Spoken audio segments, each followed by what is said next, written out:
Welcome to my channel साथियों। तो जैसा कि आप लोग देख सकते हैं, ये दारागंज का क्षेत्र है और स्पेशली गंगा नदी का किनारा है। अब देखिए, गंगा नदी का किनारा इस समय सबसे ज़्यादा दुनिया में चर्चित है, क्योंकि प्रयागराज में गंगा नदी के किनारे पे संगम तट पे स्पेशली कहा जाए तो महाकुंभ का आयोजन हुआ है। और ये जो योग है, ये लगभग 144 वर्ष बाद बना है।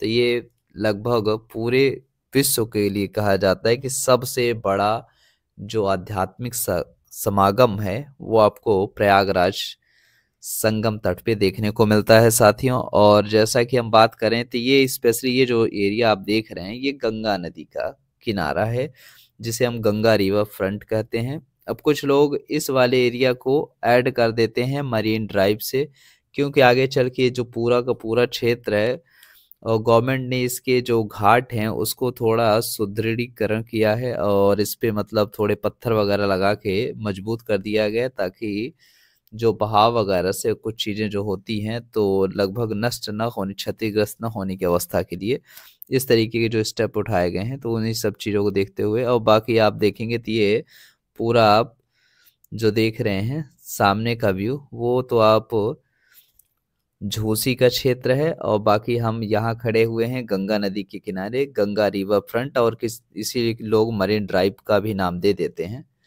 अब बात करते हैं साथियों भारत में गंगा नदी। तो गंगा नदी, देखिए, भारत में गंगा नदी को माँ का दर्जा दिया गया है और इनकी पवित्रता सबसे बहुमूल्य मानी गई है। लोग गंगा नदी से जल भर के ले जाते हैं, घरों में रखते हैं, और जो भी धार्मिक आयोजन करते हैं तो इस जल का बहुत ज़्यादा महत्व होता है, गंगा जल का।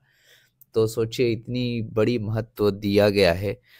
तो गंगा नदी हम लोग के लिए, स्पेशली भारतवासियों के लिए, हिंदुओं के लिए सिर्फ एक नदी नहीं है, वो माँ है और एक पवित्र नदी है, जिनका जल मोक्ष का प्रतीक है। मतलब हर उस अवसर पे यूज़ किया जाता है जो उन्हें, मतलब चाहे वो कथा वाचन हो किसी भी तरीके का, तो वो सारी चीज़ें आपको स्पेशली गंगा जल का यूज़ देखने को मिल जाता है।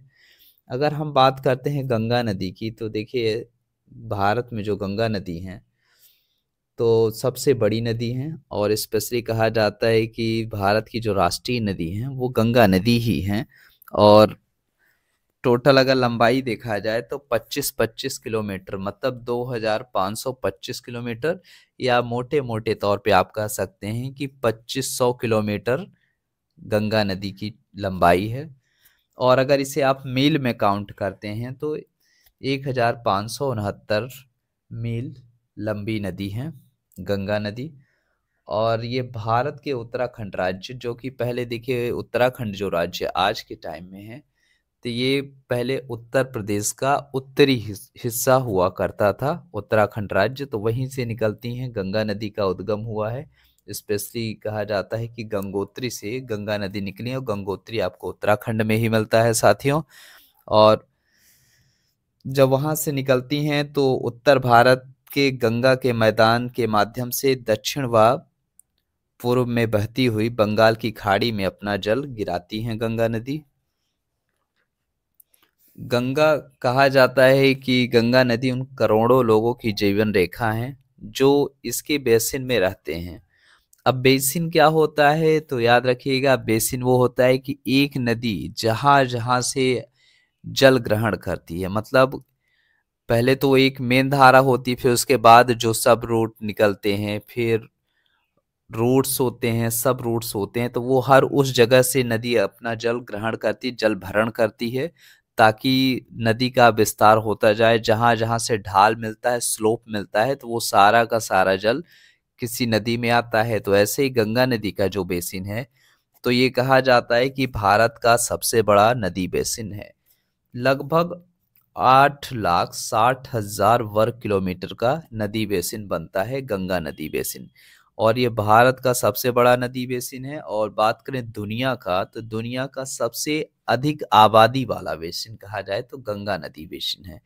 अब क्यों? क्योंकि आप देखते हैं, जब गंगा नदी आपको उत्तर प्रदेश और यहाँ बिहार, तो उत्तर प्रदेश, बिहार, वेस्ट बंगाल, पश्चिम बंगाल जैसे राज्यों से गुजरती है, और जहाँ की आबादी आप लोग जानते हैं काफ़ी ज़्यादा है इन राज्यों की आबादी के मामले में। तो ऑटोमेटिक ये जो इस नदी का बेसिन है वो दुनिया का सबसे अधिक आबादी वाला बेसिन बन जाता है।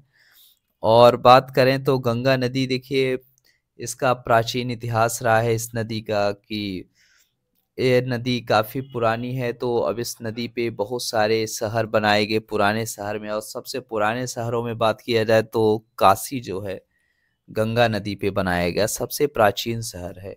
काशी हो गया, फिर प्रयाग हो गया जिसे आज आप प्रयागराज कहते हैं। तो प्रयागराज की ही धरती पे महाकुंभ का आयोजन हुआ है। तो काशी को आप वाराणसी या आम बोलचाल की भाषा में बनारस भी कहते हैं। और बाकी अदर बात करें तो कानपुर जैसे शहर हुए, कोलकाता हुआ, हुगली नदी के किनारे है, और हुगली नदी सब रूट ही है गंगा नदी का। और नेक्स्ट वहीं आप देखते हैं तो भागलपुर, तो ये जो शहर हैं ये सभी गंगा नदी से जुड़े हुए शहरों में ही काउंट किए जाते हैं। और यहीं एक चीज़ और आप याद रखिएगा, यमुना नदी जो है वो भारत एवं गंगा नदी की सबसे बड़ी सहायक नदी है। तो देखिए सहायक नदी वो नदी होती है जो पहले तो इंडिपेंडेंट फ्लो होके चलती रहती है, फिर लास्ट में आगे चल के क्या करती है, वो मेन नदी में मिल जाती है। तो जैसे ही यमुना नदी गंगा नदी में मिलती हैं तो ये प्रयागराज वाले ही क्षेत्र में संगम में ही आके मिलती हैं। तो यमुना नदी लगभग कहा जाता है कि 1436 किलोमीटर लंबी सहायक नदी है, और ये भारत की सबसे बड़ी सहायक नदी है, साथ ही साथ गंगा नदी की भी सबसे बड़ी सहायक नदी है। और बाकी आप देख सकते हैं तो ये माँ गंगा का पावन जल है। तो उम्मीद करते हैं कि ये वीडियो आपको अच्छी लगी होगी, आपको बहुत सारी इन्फॉर्मेशन मिली होगी स्पेशली गंगा नदी से रिलेटेड। मिलते हैं अपने नेक्स्ट वीडियो में, तब तक के लिए बाय बाय साथियों।